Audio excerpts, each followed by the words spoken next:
السلام علیکم ورحمۃ اللہ وبرکاتہ. کیا حال ہے سب کا؟ الحمدللہ. نحمده ونصلی علی رسولہ الکریم. اما بعد فاعوذ باللہ من الشیطان الرجیم. بسم اللہ الرحمن الرحیم. رب اشرح لی صدری ویسر لی امری واحلل عقدۃ من لسانی یفقہوا قولی. اللہ سبحانہ وتعالیٰ کا بہت بڑا احسان ہے ہم سب پر کہ اس نے ہمیں مسلمان بنایا اور قرآن حکیم اور رسول اللہ صلی اللہ علیہ وسلم کی زندگی کے ذریعے ہماری بہترین رہنمائی فرمائی. ہمیں زندگی کے ہر موضوع پر ہر مسئلے کے بارے میں بہترین طریقے سے آگاہی دی گئی. بہت سی چیزیں ایسی ہیں جو ہماری آنکھیں دیکھتی ہیں، ہمارے ہاتھ ان کو ٹچ کر سکتے ہیں، ہمارے محسوسات کے اندر ہیں، لیکن کچھ ایسی چیزیں بھی ہیں جو غیب کی دنیا سے تعلق رکھتی ہیں، جن کو ہم دیکھ نہیں سکتے، جن کو ہم سن نہیں سکتے، لیکن ان کے اثرات ہماری زندگی پر ہوتے ہیں.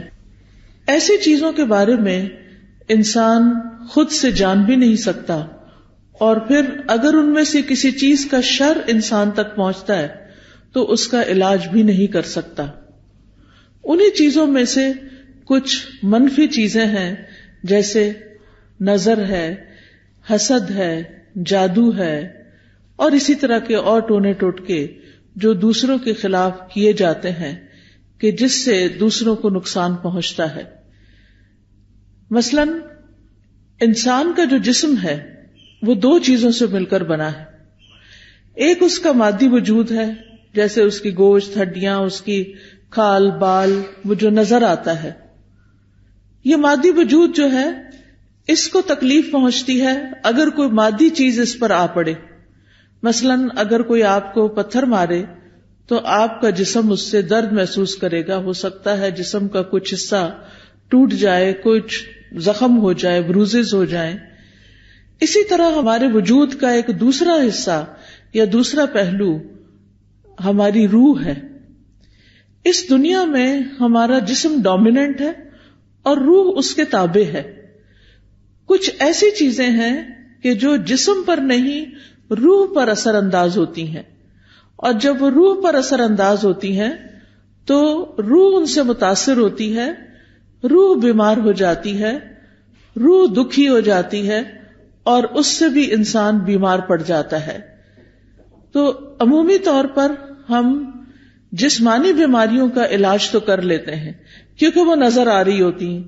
کسی کو زکام، کھانسی، نزلہ، بخار، ایسی کوئی تکلیف ہوتی ہے تو وہ کچھ کھاتا ہے، کوئی دوا لیتا ہے، کوئی ہربل چیز لیتا ہے، کوئی ویسے یعنی علاج اپنا کراتا ہے تو انسان صحت مند ہو جاتا ہے. لیکن بعض اوقات جو چیزیں ہماری روح پر اثر انداز ہوتی ہیں ان کو ہم نہ دیکھ پاتے ہیں، نہ ہمیں سمجھ آتی ہے. تو بہت دفعہ ایسے ہوتا ہے کہ ہم جب بیمار پڑتے ہیں تو اس کا سبب ہمیں معلوم نہیں ہوتا. یہ جو جادو ہوتا ہے، سحر بھی نظر نہ آنے والی چیز ہے. یعنی ایسی چیز جس کے اثرات تو نظر آ رہے ہیں لیکن اس کے اسباب نظر نہیں آ رہے، یعنی جس کا سبب مخفی ہوتا ہے. ایسی بیماری کہ جس کا سبب مخفی ہوتا ہے. مثلاً آپ ڈاکٹر کے پاس جاتے ہیں، آپ اس کو بتاتے ہیں کہ میں بہت لیتھارجک فیل کر رہی ہوں، میری کسی چیز پہ کنسنٹریشن نہیں ہو رہی، تو وہ آپ کو کچھ ٹیسٹ لکھ کر دیتا ہے. آپ ٹیسٹ کرواتے ہیں، آپ کا لیور، ہارٹ، بلڈ، آپ کا پوری باڈی کا ایکس ریز اور الٹرا ساؤنڈز اور ہر چیز کر لی جاتی ہے، لیکن پھر بھی بیماری سمجھ میں نہیں آتی. تو ایسے میں انسان سوچتا ہے کہ پھر کیا چیز ہے کہ جو اس کے اوپر اثر انداز ہو رہی ہے، اور اس اثر میں انسان بعض اوقات بیمار ہوتا ہے، نقصان اٹھاتا ہے، تکلیف اٹھاتا ہے، لیکن وہ کچھ کر نہیں پاتا. ہمارے دین نے ہمیں ان چیزوں سے بچاؤ کے لیے بہترین رہنمائی فراہم کی ہے. قرآن مجید سے بھی ہمیں بہترین طریقے سے پتہ چلتا ہے اور سنت رسول صلی اللہ علیہ وسلم سے بھی ہمیں پتہ چلتا ہے. تو وہ بیماریاں جو عام طور پر انسان کی روح پر اثر انداز ہوتی ہیں اور پھر جسم تک منتقل ہوتی ہیں، ان بیماریوں کی اسباب میں حسد اور نظر اور جادو ہے۔ حسد جو ہے وہ کیا چیز ہے؟ حسد سے مراد یہ ہوتی ہے کہ دوسرے آدمی پر اللہ عز و جل کی جو نعمت ہے وہ ختم ہو جائے۔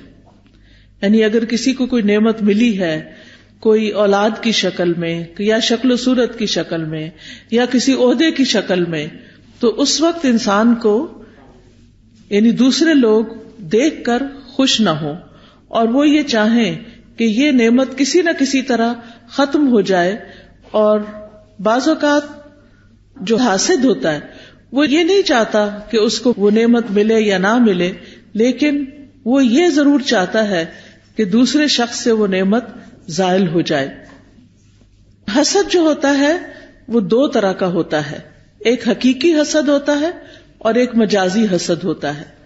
حقیقی یہ ہے کہ نعمت والے سے اس کی نعمت کے ختم ہونے کی خواہش کرنا، اور مجازی حسد یہ ہوتا ہے کہ انسان اس جیسی نعمت کی آرزو کرتا ہے لیکن یہ نہیں چاہتا کہ دوسرے سے ختم ہو جائے۔ یعنی ایک کو رشک کہا جاتا ہے اور ایک کو حسد کہا جاتا ہے۔ تو حسد جس میں یہ تمنا ہو کہ دوسرے کے پاس جو ہے یہ اس کے پاس نہ رہے، کسی طرح اس سے چلا جائے، اور اس کے لیے پھر وہ مختلف طرح کی تدبیریں کرتے ہیں۔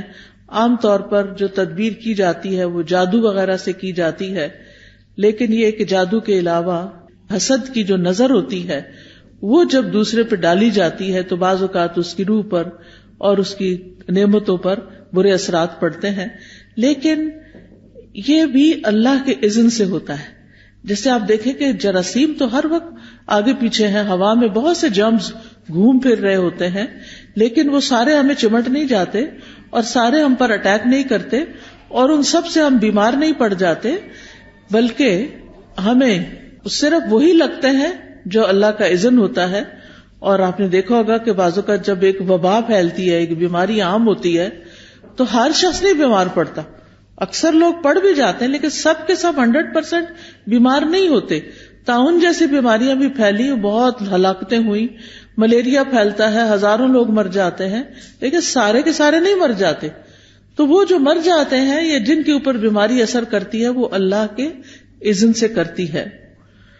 تو قرآن مجید سے ہمیں یہ پتہ چلتا ہے کہ بنی اسرائیل نے جب جادو کا سلسلہ شروع کیا تو اللہ تعالیٰ فرماتے ہیں وَمَا هُمْ بِضَارِّينَ بِهِ مِنْ أَحَدٍ إِلَّا بِإِذْنِ اللَّهِ، کہ وہ کسی کو بھی نقصان نہیں دے سکتے تھے مگر اللہ کے اذن سے۔ اور پھر آپ دیکھیے کہ عمومی طور پر جب کسی کو نقصان دینا ہوتا ہے تو بعض اوقات اس سے کوئی دشمنی ہوتی ہے یا بغض ہوتا ہے، یعنی دل کے اندر اس کے خلاف ایک نفرت ہوتی ہے، وہ کسی وجہ سے بھی ہو سکتی ہے، اس کے کسی برے سلوک کی وجہ سے یا اس کے کسی اور سبب سے۔ اور اس میں ہم دیکھتے ہیں قابیل کی مثال۔ قابیل جو تھا وہ حابیل کا بھائی تھا، اور ہوتا یہ تھا کہ آدم علیہ السلام کے جب بچے پیدا ہوتے تھے تو ہر دفعہ 2 بچے پیدا ہوتے تھے، بیٹا اور بیٹی۔ تو وہ جب جوان ہوتے تو وہ آپس میں شادی نہیں کر سکتے تھے، بلکہ دوسرے سیٹ میں پیدا ہونے والا لڑکا اور پہلے سیٹ میں پیدا ہونے والی لڑکی کی شادی ہوتی، اور اسی طرح دونوں یعنی کہ جو 2 جوڑے ہوتے تھے وہ 2 جوڑوں سے اس طرح شادی کرتے تھے۔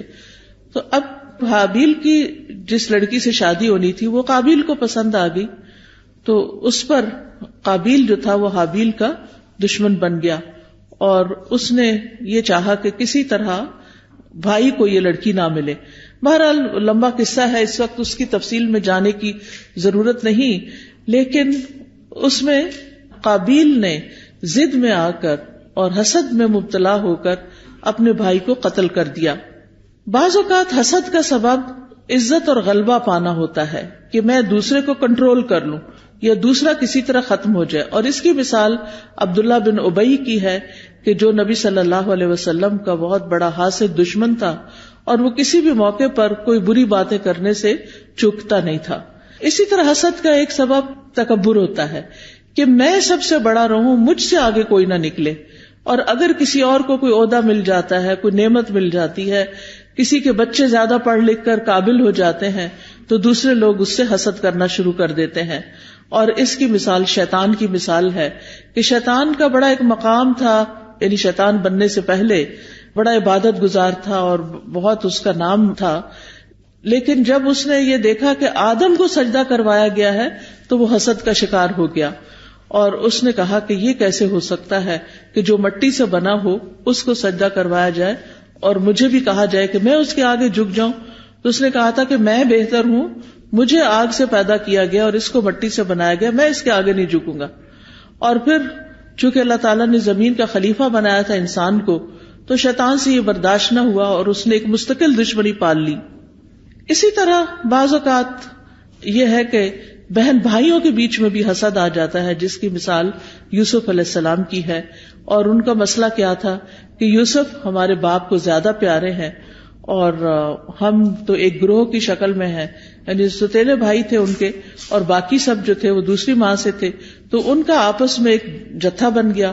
اور یوسف علیہ السلام کی والد صاحب کو جو ان سے محبت تھی وہ ان سے برداشت نہ ہوئی، تو انہوں نے یہ سوچا کہ جا کے ان کو کہیں قتل کر دیتے ہیں، ختم کر دیتے ہیں تاکہ یہ والد کی نظروں سے ہٹ جائیں، اور اس طرح انہوں نے جا کر ان کو کنویں میں پھینک دیا. اسی طرح بعض اوقات ایک سبب یہ بھی بنتا ہے حسد کا کہ انسان اپنے لیے بڑے مرتبے کی خواہش کرتا ہے، اور اس میں انسان کا اپنا نفس ہی اتنا خبیث اور بخیل ہوتا ہے کہ وہ کسی دوسرے کی نعمت، کسی کی بڑائی، کسی کی قابلیت، کسی کا حسن، کسی کا علم، کسی کا مال و دولت برداشت نہیں کر سکتا. تو آپ دیکھیے کہ جو آسمان پر سب سے پہلا گناہ ہوا تھا وہ حسد ہی کا تھا کہ ابلیس نے حسد کیا تھا.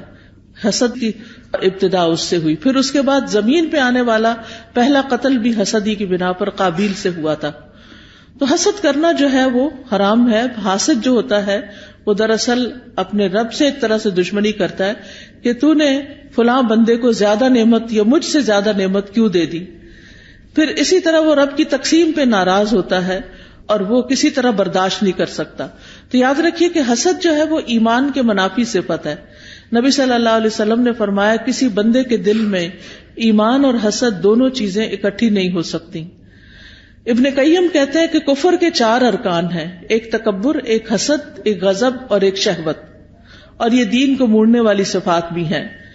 اور لوگوں کی خیر اور بھلائی اسی میں ہے کہ وہ اپنی نعمتوں کو دیکھے اور ان پر خوش ہوں، دوسروں کی نعمتیں دیکھ دیکھ کے جلے نہیں اور ان پر دل میں کڑھن اور حسد نہ رکھیں. اور یہ یاد رکھیے کہ حسد کا نقصان جو ہے وہ دوسرے کو تو ہوتا ہی ہے، لیکن جو کرنے والا ہے اس کا اپنا دین اور ایمان بھی ایٹ سٹیک ہوتا ہے، خطرے میں ہوتا ہے.